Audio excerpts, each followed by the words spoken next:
Yes, absolutely. Let me now quickly bring in Maulana Kausar Hassan Majidi into the conversation as well. Maulana Majidi, what do you make of this, this shocker, this inciting of crowds by Maulana, in Junagadh, and also, of course, now the crowds that we are seeing as well, try and gherav the police, try and put pressure. What do you make of this incident? Do you believe these are polarization tactics ahead of the elections? देखिए, जहां तक ये सवाल है कि polarisation किया जा रहा है, निश्चित तौर से ये बिल्कुल सही बात है कि ये मतलब जो है अपने मॉब को दिखा करके कुछ करना चाहता था। लेकिन मैं एक सवाल खड़ा करता हूं इस बात पर, और बहुत अफसोस के साथ सवाल खड़ा करता हूं इस बात पर कि शायद ये मैंने आपके चैनल पर पिछले जून 2022 में मैंने इस बात को कहा था, और मुझे पूरी तरीके से याद है कि मैंने आपके चैनल पे ही कहा था कि कुछ एलिमेंट्स इस तरीके के हैं, और मैंने शायद इस व्यक्ति का नाम भी लिया था। अगर उस वक्त ही जब हम लोगों ने इसके खिलाफ मोर्चा खोला था और बताया था कि ये व्यक्ति किस तरीके से लोगों को मतलब जो है हमास के पैटर्न पर मोबिलाइज कर रहा है, और मतलब मुस्लिम ब्रदरहुड का एजेंडा चला रहा है, और इसके कनेक्शन पाकिस्तान के भारत विरोधी आतंकवादियों के साथ भी हैं, ये तो सूफी खानका एसोसिएशन की जानिब से हमने 2 साल पहले इस बात को कहा था, और गवर्नमेंट्स को हमने लेटर्स भी लिखे थे और बराबर लिख रहे थे कि आखिर ये जो चीजें ये व्यक्ति ला रहा है, केवल यही एक ऐसा मौलाना, पूरे मैं तो उसको मौलाना भी नहीं मानता हूं, पूरे भारत में यही एक ऐसा व्यक्ति है जो गज़वे हिंद की बात करता है, गज़वे हिंद का सपोर्ट करता है। और देखिए, सबसे बड़ी बात यह है कि आज मैं पूरी जिम्मेदारी के साथ आपके इस चैनल के माध्यम से पूरे देश को और देश के मुसलमानों को स्पष्ट शब्दों में कहना चाहता हूं कि ये जो व्यक्ति कृत्य कर रहा है, सलमान अजहरी देश को तोड़ने वाला, और इसने ये जो जुमले इस्तेमाल किए हैं, दरअसल इसने किसी समुदाय को टारगेट नहीं किया है, दरअसल इसने टारगेट किया है हमारे बाबाए कौम राष्ट्रपिता महात्मा मोहनदास करमचंद गांधी को, इसने टारगेट किया है डॉक्टर अंबेडकर को, इसने टारगेट किया है हमारे उन स्वतंत्रता संग्राम सेनानियों को, मौलाना अबुल कलाम आजाद को, अल्लामा फजले खैराबादी को, कि जिन्होंने एक ऐसे भारत की परिकल्पना की थी जिसमें संविधान का शासन हो, जो सेकुलर हो, और जब धर्म के आधार पर देशों का विभाजन हो ही गया, भारत हिंदुओं के लिए मुंतखब कर दिया गया और पाकिस्तान मुसलमानों के लिए चूज कर लिया गया। जिनको पाकिस्तान जाना था चले गए, लेकिन इस देश में जो मुसलमान बचे थे, उन मुसलमानों को इस देश के बहुत बड़े समुदाय ने, हिंदुओं ने दिल खोल करके स्वागत किया, गले से लगाया, और आज तक अपने गले से लगाए हुए हैं। और ऐसा शख्स इस तरीके की बातें करके हमारे फैब्रिक स्ट्रक्चर को, हमारे सोशल स्ट्रक्चर को, हमारे सामाजिक सद्भाव को बिगाड़ना चाहता है, और ऐसे व्यक्ति, ऐसे उन्मादी और अपराधी जिसके ऊपर कर्नाटक में 6 मुकदमे जो है दंगा भड़काने के लिए दर्ज हो, ऐसे अपराधी के समर्थन में लोग मॉब इकट्ठा कर लेते हैं। ये बड़ी हैरत की बात है कि आखिर इस समाज को क्या हो गया है, या आखिर समाज किस दिशा में जा रहा है कि एक अपराधी, और ऐसा अपराधी जो विदेशियों के इशारे पर भारत को तोड़ना चाहता है, ऐसे व्यक्ति के समर्थन में लोग जमा हो गए। बहुत अफसोस और बहुत शर्म की बात है। जी बिल्कुल। मौलाना मजीदी, मानसिकता क्या है, रणनीति क्या है, मौलाना सलमान अजहरी का मकसद क्या है?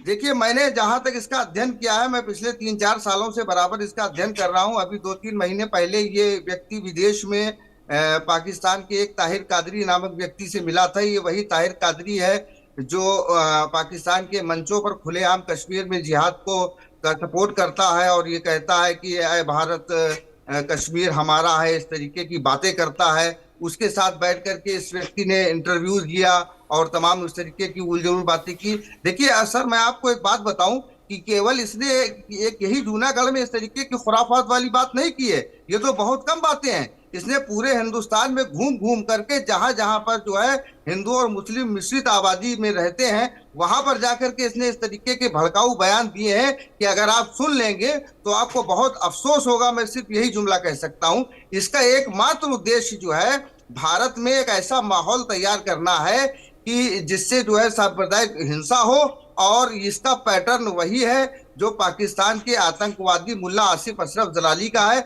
और मैं तो ये मांग करता हूं आपके चैनल के माध्यम से, भारत सरकार से ये मांग करता हूं कि मतलब जो है राजनीतिक हस्तक्षेप को किनारे करते हुए एक उच्च स्तरीय जांच समिति बनाई जाए, जिसमें सुप्रीम कोर्ट के रिटायर्ड जस्टिस हो, वो कमेटी बनाई जाए। इसके जो भी मंसूबे हैं वो सामने पूरे देश के आना चाहिए। और मैं दावे के साथ कहता हूं कि जब इसको डिटेन किया जाएगा तो ऐसे ऐसे नाम निकलेंगे, चौंकाने वाले नाम निकलेंगे कि लोग अपने दांतों के तले उंगली दबा लेंगे कि इस शख्स का जो इरादा है। जी बिल्कुल। मौलाना मजीदी, ये जो अब जो क्राउड है, ये जो लोग हैं, इनको कौन भड़का रहा है? क्योंकि मौलाना अजहरी तो अब कस्टडी में आ गए, तो उनके बाहर के ये एसोसिएट्स हैं जो भड़का रहे हैं लोगों को। कौन है ये क्राउड, ये भीड़ के पीछे? देखिए, जहां तक मैंने अभी 2-3 दिन में अध्ययन किया है, वही चीजें सामने आ गई। जो पीएफआई के सिंपैथाइजर थे, जो पीएफआई के फॉलोअर्स थे, वही सारे चेहरे निकल करके सामने आ रहे हैं। और इसमें कुछ लोग और भी हैं जो मतलब जो है मुस्लिम लीडरशिप की राजनीति करते हैं, जिनको देश ने कभी स्वीकार नहीं किया है। वो करीबन 3 पॉइंट समथिंग का जो तबका है जो इस तरीके की बातें करता है, वो खुल करके सामने आ गया है। और वही लोग हैं जो पीएफआई के सिंपैथाइजर हैं, जो सीमी को फॉलो करते हैं, जो हमास को फॉलो करते हैं।